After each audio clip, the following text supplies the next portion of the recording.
Hallelujah, hallelujah. यीशु की स्तुति हो, यीशु की स्तुति हो, यीशु की आराधना हो, यीशु की आराधना। हालेलुया। हालेलुया।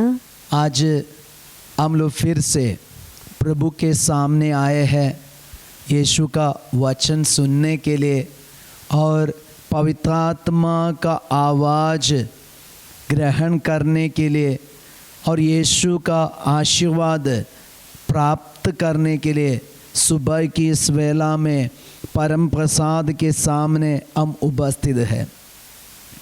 भले हम अपना मोबाइल से या चैनल दूसरा कोई मीडिया से हम ये देख रहे, टेलीविज़न के ज़रिए हम ये देख रहे, लेकिन एक बात सच है, प्रभु की उपस्थिति, प्रभु का आशीर्वाद हमारे घर में, हमारे कमरा में, हमारे जीवन में, हमारी यात्रा में साथ है।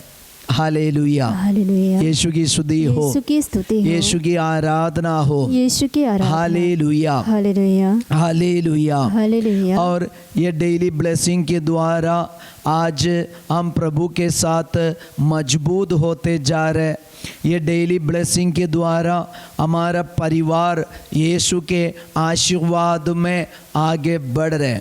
जैसे पावनी स्त्री यीशु की उपस्थिति महसूस किया, अनुभव किया, ऐसा हम भी अपने जीवन में यीशु की उपस्थिति अनुभव करके आगे बढ़ रहे। Hallelujah, hallelujah. यीशु की स्तुति हो, यीशु की स्तुति हो, यीशु की आराधना हो, हालेलुया, हालेलुया, हालेलुया। हालेलुया। और आज का वचन सुनने के लिए हम अपने आप को तैयार करें, ये वचन हम अपने हृदय में ग्रहण करें। संत मत्ती का सुसमाचार अध्याय 13 वचन संख्या 19।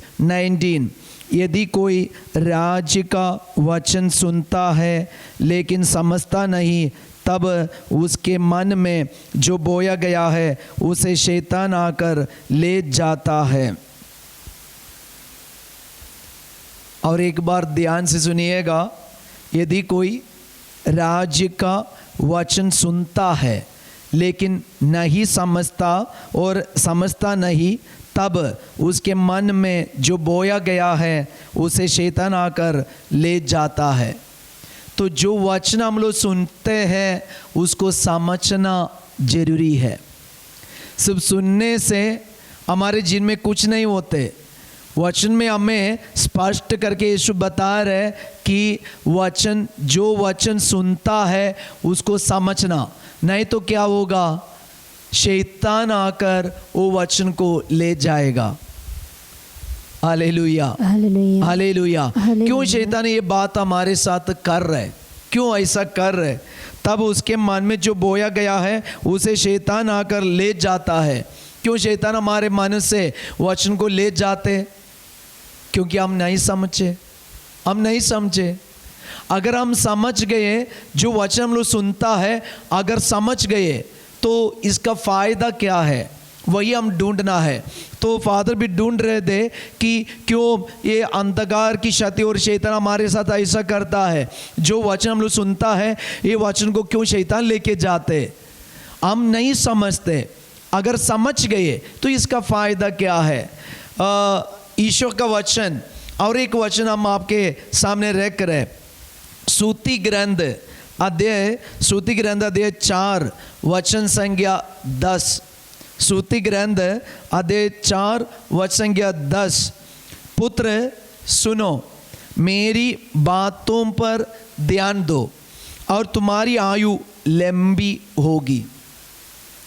पुत्र मेरी बातों पर ध्यान दो, पुत्र सुनो, मेरी बातों पर ध्यान दो और तुम्हारी आयु लंबी होगी।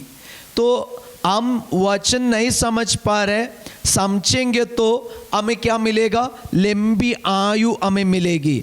अगर हम नहीं समझे तो हमारे जीवन में क्या होगा? आगे वचन में लिखा है, मैं तुम्हें प्रज्ञा का मार्ग दिखाता और सन्मार्ग पर ले चलता हूँ। तुम आगे बढ़ोगे तो बाधा नहीं होगी, तुम दौड़ने लगोगे तो ठोकर नहीं खाओगे, इस शिक्षा को ग्रहण करो, इसे कभी मत छोड़ो, इसे संजोए रखो, क्योंकि ये तुम्हारा जीवन है। तो हमारा जीवन है यीशु का वचन। इसलिए संत मत्ती के सुसमाचार में यीशु के मुंह से निकला वचन है क्या था कि यदि ये कोई राज्य का वचन सुनता है लेकिन समझता नहीं, तब उसके मन में जो बोया गया है उसे शैतान आकर ले जाता है। शैतान आकर ले जाता है। अगर हम वचन को समझ पाए, हमें लंबी आयु मिलेगी, हमें लंबी आयु मिलेगी। और जब हम आगे बढ़ेंगे तो बाधा नहीं होंगे, जब हम दौड़ोगे तो ठोकर नहीं खाओगे। और ये हमारा जीवन है, ये शैतान को पता है, अंधकार को पता है। इसलिए आज यीशु हमसे बोल रहे, बेटा मेरा वचन समझ लो, अपने हृदय में संजोए रखो और समझ लो। तो यीशु का वचन सुनना और समझना, यीशु का वचन सुनना और समझना। अगर समझना है तो वो वचन को हम अपनी बुद्धि में लेना, अपने दिमाग में लेना, अपने हृदय में लेना, अपने दिल में रखना, मन में रखना और उसके बारे में मनन चिंतन करना। तभी हम ये वचन को समझ पाएंगे, वो वचन हमारे अंदर कार्य करने लगेंगे, जड़ पकड़ेंगे, वो आगे बढ़ने लगेगा, वो बड़ा सा पेड़ बन जाएगा, उसी में सारे चिड़िया आकर अपने घोंसला बनाएंगे और ये पक्षी आकर अपना घर बनाएंगे, उसी में बसने लगेंगे। और हमारा पेड़, ये पेड़ बहुत सारा फल देगा। हमारा जीवन में हमेशा ये नदी के किनारे, जल स्रोत के किनारे लगाए गए वृक्ष के सदृश होंगे, हमेशा हरियाली, हमेशा फल देने वाला पेड़ बन जाएंगे। हालेलुया, हालेलुया, यीशु की स्तुति हो, यीशु की आराधना हो, हालेलुया। इसलिए यीशु हमें बता रहे, फादर को भी समझ में नहीं आए थे कि ये वचन शैतान क्यों लेके जाते। हम नहीं समझते, हम वचन के बारे में सोचते नहीं, सिर्फ हम सुनते रहते। अब ये डेली ब्लेसिंग में आप जो वचन सुनते समझने का कोशिश कीजिए। इसलिए फादर एक वचन निकाल के उनको समझाने का कोशिश कर रहे हैं। हालेलुया, हालेलुया, यीशु की स्तुति हो, यीशु की आराधना हो। तो ये वचन को समझना, तभी हम आगे बढ़ पाएंगे। परसों फादर के पास व्हाट्सएप में एक मैसेज आए थे। वो मैसेज ऐसा है कि बंगला इधर वेस्ट बंगाल से, तो वो बेटा बीएड या कुछ पढ़ाई कर रहे हैं। तो इन्होंने ये वचन की घोषणा भी करते। तो उनका एक कहना ऐसा था, फादर हम अपनी बस्ती में, अपने गांव में वचन की घोषणा किए और हमारे मंडली गिरजा में, चर्च में परमिशन लेके वचन की घोषणा किया।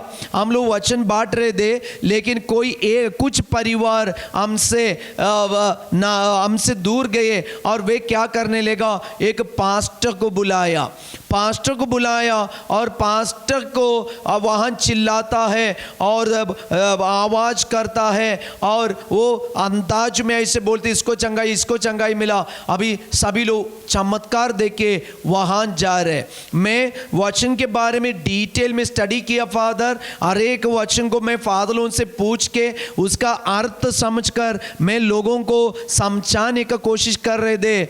लेकिन लोग वचन समझने के लिए कोई रेडी नहीं, बल्कि चमत्कार के पीछे। फादर मैं क्या करूं, वचन बांटना बंद करूं? उनका सवाल है। जब फादर इनके लिए प्रार्थना कर रहे थे, फादर के मन में आई एक वचन ही है, संत पौलुस को यीशु ने दिया एक वचन है, तुम बोलते जाओ, मेरे ही लोग उधर है, मेरे ही लोग उधर है, तुम बोलते जाओ, कभी चुप नहीं रहना, बोलते जाओ। समझने वाले लोग शायद कम होंगे, सुनने के लिए बहुत सारे लोग हैं। चमत्कार सुने भागेगा, और उधर चिन्ह है भागेगा। प्रिय भाई और बहन, वचन समझना एक बहुत बड़ा चिन्ह है, बहुत बड़ा चमत्कार है। अगर हम वचन समझे, अपने जीवन में हमें जो चाहिए वही ईश्वर हमें समय पर प्रबंध करेगा। अगर हम वचन नहीं समझते हम भागते रहेंगे, इधर भी भागेंगे उधर भी भागेंगे और जहाँ जहाँ सुनते सब जगह में, और हम अलग अलग काम करते रहेंगे। इसलिए वचन समझना जरूरी है। यीशु का कहना, वचन समझेंगे तो क्या फ़ायदा। सुनो मेरी बात पर ध्यान दो, तुम्हारी आयु लंबी होगी, तुम्हें प्रज्ञा का मार्ग दिखाता, सन्मार्ग पर ले चलता, तुम आगे बढ़ोगे तो बाधा नहीं होगे और दौड़ने लगोगे, ठोकर नहीं खाओगे। हम लोग बोलते हैं ना, फादर मेरे रास्ता में बहुत सारा बाधा है, मेरे पढ़ाई में बहुत सारी रुकावट है, मेरे शादी नहीं हो रहे फादर, मेरे घर में रुकावट है, मेरे शादी में रुकावट है, मेरे नौकरी में रुकावट है, मेरे धन संपत्ति में रुकावट है। कारण क्या है? हम वचन सुनते तो है लेकिन नहीं समझते। हम में से कई लोग ऐसा है, मुझे पता है, कई लोग प्रार्थना करना चाहते लेकिन वचन सुनते फिर सो जाते। एक नेश उनको इतना आशीष मिला था, प्रभु ने उसके लिए सब कुछ दिया, लेकिन वो वचन पढ़ना नहीं चाहती, समझना नहीं चाहते, और वो बोलती है मुझे प्रार्थना करने में इंटरेस्ट नहीं है। कैसे इंटरेस्ट आएंगे? वचन नहीं समझते। यीशु का लाइफ देखो, यीशु हमेशा प्रार्थना करते रहे। यीशु का अंत क्षण में भी वह प्रार्थना करते करते मृत्यु को स्वीकार किए। प्रार्थना करते करते यीशु अपनी जिंदगी, अपना जीवन समर्पण किए। तो आज ईश्वर का पुत्र होने के नाते यीशु इतना प्रार्थना किए, तो हम निरे मनुष्य कितना प्रार्थना करना चाहिए। आज हमें भी प्रार्थना करना चाहिए और ईश्वर का वचन समझना जरूरी है। सिर्फ सुनने का नहीं, समझना जरूरी है। हमारे दिल में रखना, मन में रखना, बुद्धि में रखना, दिमाग में रखना और समझने का कोशिश करना, वचन का मर्म समझने का कोशिश हम करना। आइए हम प्रभु का आशीर्वाद ग्रहण करें हमारे जीवन में। इस वक्त यीशु का वचन हम यीशु का आशीर्वाद ग्रहण करें।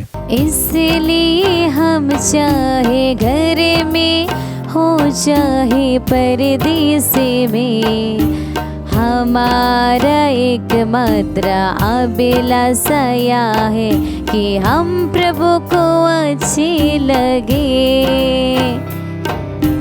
हम प्रभु को अच्छे लगे, अच्छी लगे। सिर्फ वचन सुनने वाला नहीं बल्कि समझने वाला हम बन जाए। सबको जय Yeshu. Have a great day.